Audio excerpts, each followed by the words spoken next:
السلام عليكم. أعوذ بالله من الشيطان الرجيم. بسم الله الرحمن الرحيم. والنازعات غرقا والناشطات نشطا والسابحات سبحا فالسابقات سبقا فالمدبرات أمرا يوم ترجف الراجفة تتبعها الرادفة قلوب يومئذ واجفة أبصارها خاشعة يقولون إنا لمردودون في الحافرة أإذا كنا عظاما نخرة قالوا تلك إذا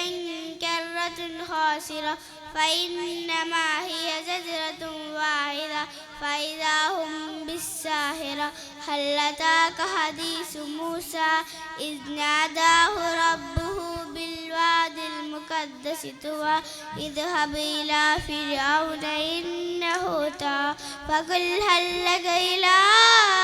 أن تزكى وأهديك إلى ربك فتخشى فأراه الآية الكبرى فكذب وعصى ثم أدبر يسعى فحشر فنادى فقال أنا ربكم الأعلى فأخذه الله نكال الآخرة والأولى إن في ذلك لعبرة لمن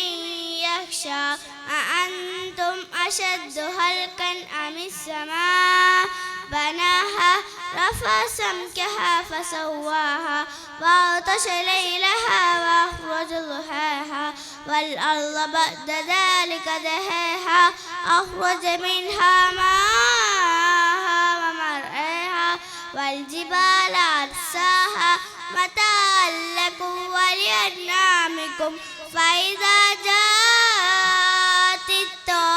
الطامة الكبرى يوم يتذكر الإنسان ما سعى وبرزت الجحيم لمن يرى فأما من طغى وآثر الحياة الدنيا فإن الجحيم هي المأوى وأما من خاف مقام ربه ونهى النفس عن الهوى فإن الجنة هي المأوى يسألونك عن الساعة أيان مرساها فيما أنت من ذكراها إلى ربك منتهاها إنما